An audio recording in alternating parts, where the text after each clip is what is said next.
I'll start with a little show of hands. How many of you are here today because you love to read? Okay. How many of you love to write? Okay, so usually the readers outnumber the writers. I love to do both, and the writing is essentially what I do for a living. I'm Jack Cantwell. My day job, I have my own marketing agency. It's based in Lebanon, and it's called Sky Limit Marketing. I also teach marketing and sales courses for Elizabethtown College.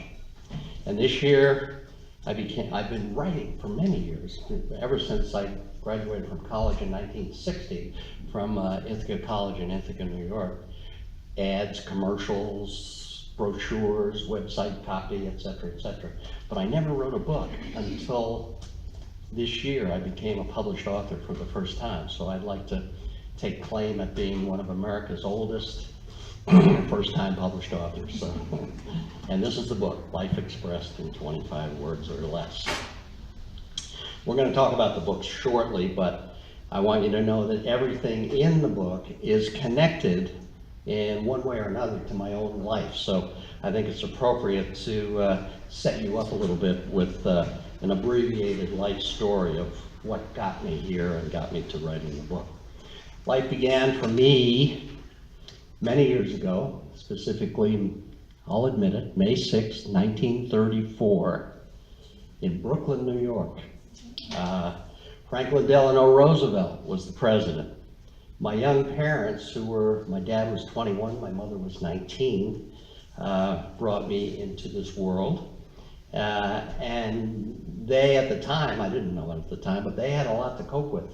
The Great Depression was going on, followed by World War II, which broke out at the end of 1941. But despite that, I had a very happy childhood.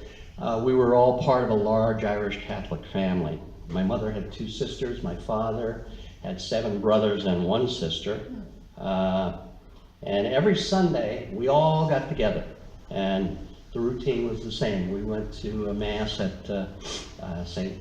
Rose of Lima Church in Brooklyn, New York, and then everybody would, like lemmings, we would gravitate over to Coney Island Avenue in Brooklyn to a tavern called Teehan's, and the adults would socialize and have a beer or two before everybody split to go home for their own Sunday dinners. And the children, I still remember, would play shuffleboard on this big, long, salted table. So, good childhood memory. I also remember some other things about growing up in Brooklyn. I rooted faithfully for the Brooklyn Dodgers baseball team. I was actually going to baseball games by myself at age 7. I would get up in the morning, I'd make my peanut butter and jelly sandwich, and I'd pack it in a bag, and I'd walk across Prospect Park to Ebbets Field and get there early enough to get some baseball players' autographs and sit in the bleachers and watch the game. Can you imagine a parent today saying to their little 7-year-old boy, "Okay, Jack, have a good time at the ball game. I'll see you tonight for supper." Didn't work that, but it did work that way in those days. There was also, I remember World War II food rationing, and the idea of actually having a Hershey bar was a really big deal in those days. Listening to the radio. How many of you remember growing up listening to the radio? That was before television. And I do think that it stimulated the mind and the imagination more, listening to The Shadow, to listen to the Jack Benny program, Fred Allen, et cetera, et cetera, et cetera. Many, many. Grand Central Station. And last but not least, what I remember is growing up and admiring my very first, and he still is, my role model for life today. My maternal grandfather, his name was Joseph McDonald. Very interesting guy. He had an 8th grade education. He quit school, got a job working for the city of New York in the sanitation division, and his first job was, he was on a garbage truck, just emptying garbage cans. But the city of New York had a very good system. They allowed employees to take civil service exams. They were very competitive, but if you did your homework and got in there, took the exam, you were allowed to work yourself up the ladder. And through a series of multiple civil service exams, my grandfather, his final job was, he was Commissioner of Sanitation of Staten Island, New York. Very proud. The mayor at the time was Fiorello LaGuardia, very famous New York mayor. My grandfather, when I was like 4 or 5 years old, he used to take me to work with him. And then we would go to political luncheons with Mayor LaGuardia and other people, and he would always he'd put me up on a stool. I was very precocious, and I would have to recite the batting averages of the Brooklyn Dodgers baseball team, and I was able to do it. And then after lunch, we would jump into a chauffeur-driven limousine, and we would tour garbage dumps the rest of the day. So that was life with Grandpa McDonald. At age 11 in Brooklyn, I got my very first job delivering newspapers. I delivered the Brooklyn Eagle newspaper. And little did I realize at the time, it was my first experience as being an entrepreneur. And you know, you subscribe to the Lebanon Daily News and you get an invoice at home and you pay your bill. That wasn't the case with the Eagle. I had to go from door to door every Friday night and collect the money and punch my little card. But I learned customer service. I learned money management. I learned business development. New family would move in. I'd leave a paper with them for a couple of days and knock on the door and say, how would you like to be a regular customer? And it always worked. And I always kept in mind that I would get nice tips at Christmas time. So I really did a good job. And those skills, I still use today. It's great. So my father's career, he was in floor tile production. We moved from Brooklyn to Pittsburgh and I did my high school years in Pittsburgh and then on to college. My first college experience was a junior college in Joliet, Illinois, Joliet Junior College. Started out majoring in chemistry chemical engineering because I liked the professor in high school, but it soon became evident that my real love was for anything to do with creative things and writing, and even I'm a born ham, so I was on stage in plays and stuff like that, and one thing led to another, and I ended up going to Lancaster, Pennsylvania after 2 years of junior college. Gave me a chance to regroup. My father had gotten a job at Armstrong, and that's where I abandoned ship because he got another offer to go to Newburgh, New York, and I said no, goodbye. I went to the Army. I joined the Army Security Agency, and I served. This was in the mid-1950s. I served in Korea and Japan. The Far East headquarters was in Tokyo, so I had gone to the Army Language School and learned Korean language. So I applied my learning by being transferred to Tokyo, and then to Japan, and to Korea, excuse me. During that time, I took a correspondence course in psychology. I also developed writing skills on my own, and the psychology course really focused me on where I should devote my personal life. It was all about human behavior and understanding how people act in certain situations. Perfect for a career in marketing. So after the Army, I got the GI Bill. I went to Ithaca College in Ithaca, New York. My major was TV radio with a minor in business, and I graduated in 1960. My first professional job after college was, I was offered a job at Channel 15 here in Lebanon. One of the graduate certificate tracked me down and found me and offered me the job, and I took it. So I started out as the traffic manager of the station and ended up as the creative director. I wrote and produced all the local commercials for all the local advertisers that didn't work with advertising agencies. And I counted it up at the end of one year. So I wrote and produced commercials for about 200 different local businesses. It was a great experience. So I took, and it was there that I met and married the former Patricia Wenzel. How many of you know Deacon Wenzel? Okay, that's his sister. Okay, so I married Deacon's sister, so I inherited a good brother-in-law there too. And that was 55 years ago, so, and we're still married. We have 3 children, all college educated, and 7 happy and healthy grandchildren, so knock wood, God has been good to us in terms of the family.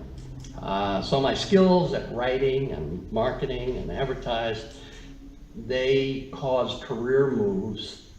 Patricia and I and the family, we moved from Lebanon to Buffalo, New York. A few years there, we moved to Boston, Massachusetts, a number of years there. Then I got one of the clients I was working with was McDonald's restaurants, and I got a job offer from McDonald's Worldwide Sales Promotion Agency, and I took the job and we moved to Tokyo, Japan.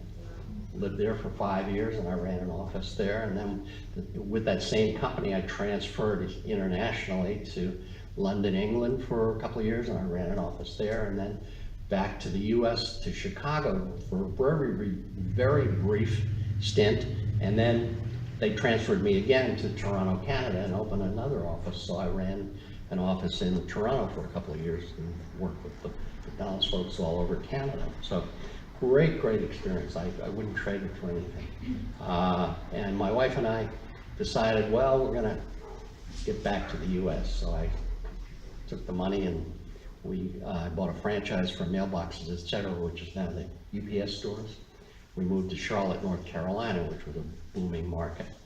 The corporation then discovered me and offered me a job of vice president of marketing of all of mailboxes, etc. So I took that job, sold the franchise in North Carolina, and we moved to San Diego for a couple of years.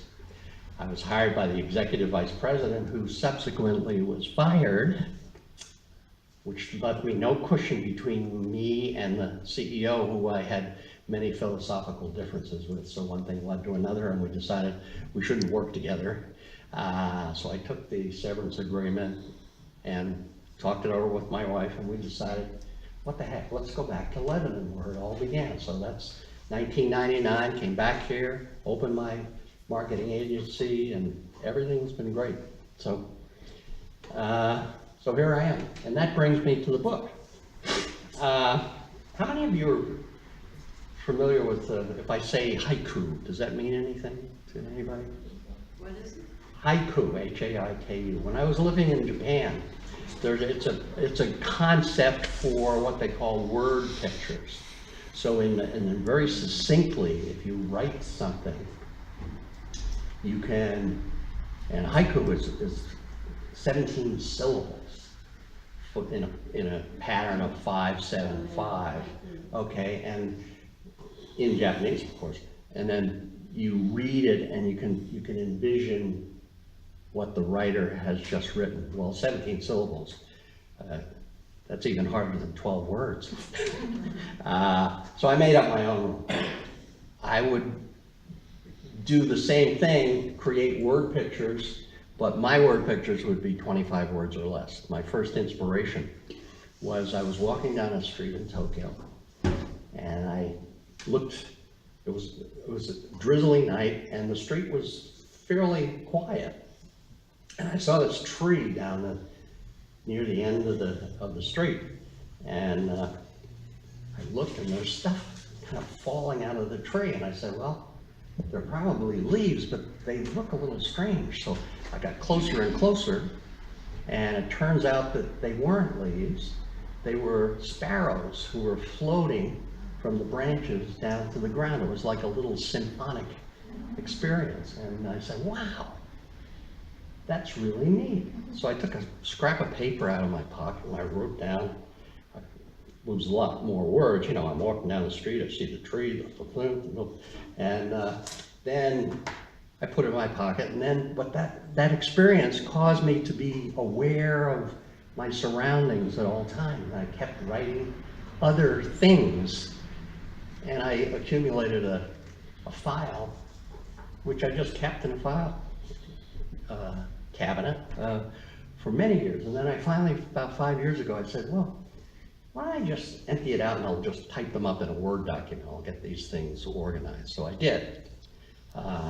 Then I have a good buddy, his name is Ken Kreiser, he's an art director out in Anvil, and I reviewed the file with him, and he said, well, you can do a book. And I said, I know I can. And so we organized it into each page is like that. So there's a word picture on the top, a word picture on the bottom, and then 2 keywords from the top and bottom. And that format seemed to work. So I'm a marketing guy, so I wanted to do some research.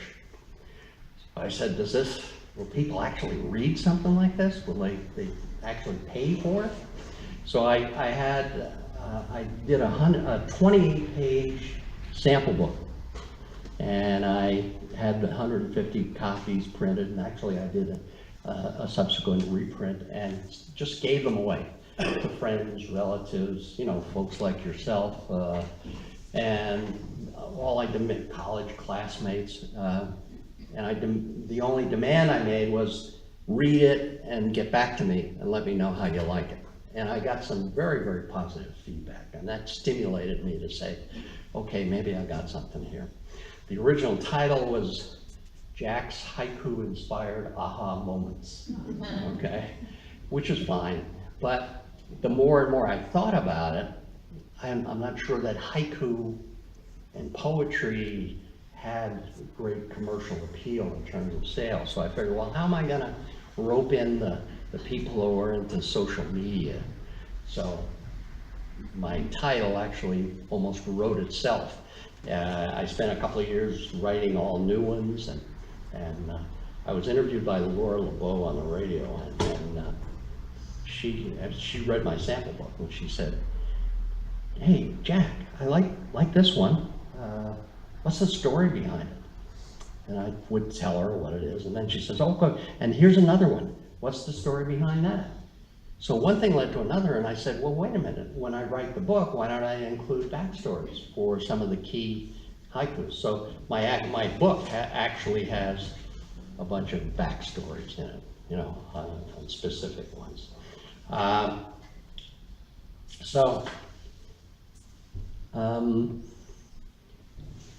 By day, I write a lot. I do a lot of writing. I've always had in my career. One of my clients include Bayer Healthcare down in Myerstown. They do an employee newsletter, so I'm the managing editor, and I interview people and write articles for their periodic newsletter, which comes out several times a year. So they originally signed me on a 2-year contract to do that, but after 2 years, they renewed me for another couple, so they've been a great client. For many years, I've been associated with the Merchandiser newspaper. You know, you see on the front page, community news stories every week. I do the Reading Market, so I write articles for the Reading Market and also supervise freelance writers. So that, and I do like an accounting firm, an auction company. For a little while, I did a pawn shop, et cetera, et cetera.